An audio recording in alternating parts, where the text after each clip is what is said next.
ابتدا اللہ کے نام سے جو نہایت مہربان اور انتہائی رحم فرمانے والا ہے۔ اور دنیا کی زندگی تو محض ایک کھیل تماشا ہے اور کچھ نہیں، اور یقیناً آخرت کا گھر ان لوگوں کے لیے بہتر ہے جو متقی ہیں۔ تو پھر کیا اب بھی تم عقل سے کام نہ لوگے؟ ترجمہ آیت نمبر 32 سورۃ الانعام۔ معزز احباب و سامعین، السلام علیکم۔ آیت مذکورہ میں اللہ تعالیٰ نے کھیل تماشے سے تشبیہ دے کر واضح طور پر اس دنیا اور دنیاوی زندگی کی حقیقت بیان فرما دی۔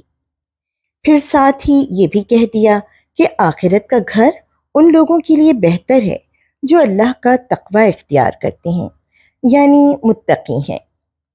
اللہ تعالیٰ کی تعلیمات میں ہم اکثر لفظ تقوی اور متقیوں کا ذکر سنتے ہیں، تو آئیے پہلے اس لفظ کو سمجھنے کی کوشش کرتے ہیں۔ یوں تو تقوی کے مختلف درجے ہوتے ہیں۔ وہ جو کہتے ہیں نا کہ جتنا گڑ ڈالو اتنا میٹھا، تو اسی طرح خیر اور نیکی کے کاموں میں بھی ہم جتنا آگے بڑھیں اتنا ہی اجر و ثواب۔ مگر اگر ہم اسے اپنی روزمرہ کی عام زندگی پر اپلائی کریں تو یہ عمل خدا خوفی سے شروع ہوتا ہے، یعنی ہر لمحہ یہ احساس کہ اللہ ہمیں دیکھ رہا ہے، ہم 24 گھنٹے اس کی نگاہوں کے سامنے ہیں، اور نہ صرف یہ کہ وہ ہمیں دیکھ رہا ہے بلکہ وہ ہمارے دل کی دھڑکنوں سے لے کر ہماری سوچ، ہمارے احساسات سب سے واقف ہے۔ پھر بھلا یہ کیسے ممکن ہے کہ ہم سے متعلق کوئی بھی بات اس سے پوشیدہ رہ جائے؟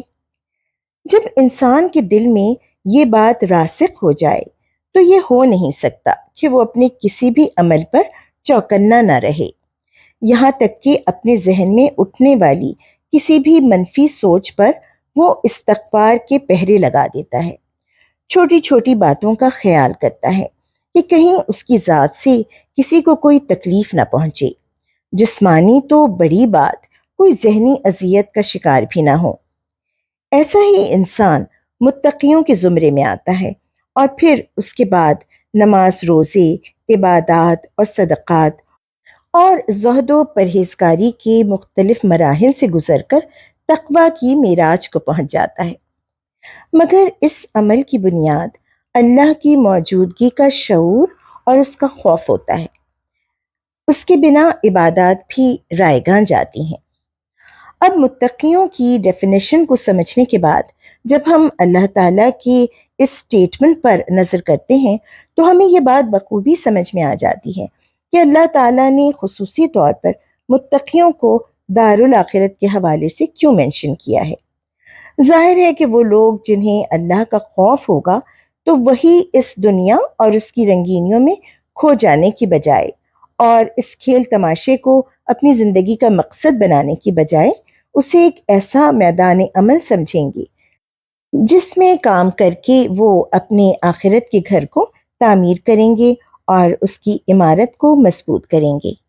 ایک ایسی کھیتی، ایسا باغ گمان کریں گے جس میں آج نیک اعمال بوئیں گے تو کل بہشت میں ان کا پھل کھائیں گے، ان کے سائے میں سکون اور اطمینان کی زندگی بسر کریں گے۔ وہ زندگی جو محض یہاں کے 60-70 سالوں پر محیط نہیں بلکہ اربوں کھربوں برسوں طویل، یعنی ابدی اور ہمیشہ کی زندگی ہے۔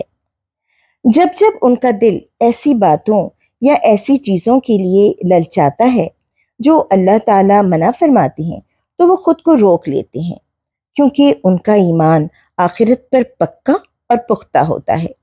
جن باتوں پر عام لوگ دھیان نہیں دیتے وہ ان باتوں پر خود کو مضبوط کر لیتے ہیں، کیونکہ وہ اللہ کے دیے ہوئے اپنے عقل و شعور کو صرف دنیا کے لیے استعمال کی حد تک محدود نہیں رکھتے بلکہ اس کو دنیا اور آخرت دونوں کو بیلنس کرنے میں اور بہتر سے بہتر کرنے میں استعمال کرتے ہیں۔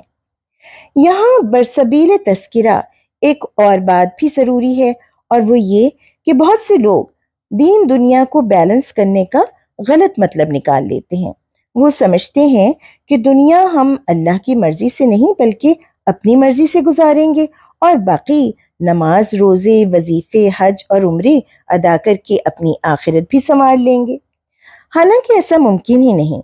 اگر ہوتا تو اللہ تعالیٰ کو اتنے احکامات ایشو کرنے کی ضرورت ہی پیش نہ آتی۔ اللہ تعالیٰ ہماری عبادات سے خوش اور ہم اپنے عیش و آرام میں مست۔ یہی وجہ ہے کہ اللہ تعالیٰ قرآن میں جگہ جگہ ہماری عقل و فکر کو مخاطب کرتے ہیں، ایڈریس کرتے ہیں۔ یہاں اس آیت میں بھی یہی فرمایا کہ کیا اپنی عقل سے کام نہ لوگے؟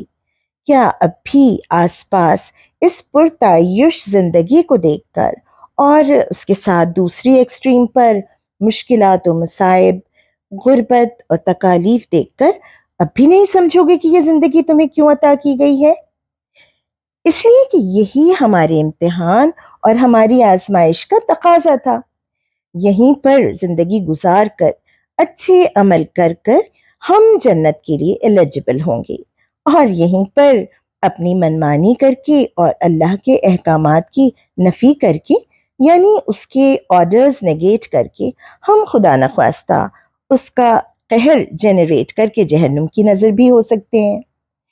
تو نتیجہ کیا نکلا؟ یہی نا کہ یہ زندگی جو اس نے ہمارے لیے مزین کی ہے، سجائی ہے، اس سے ہم لطف اندوز تو ضرور ہوں، مگر صرف اس حد تک جہاں تک وہ ہمیں اجازت دیتا ہے، باؤنڈریز پھلانگ کر نہیں، لمٹس میں رہتے ہوئے۔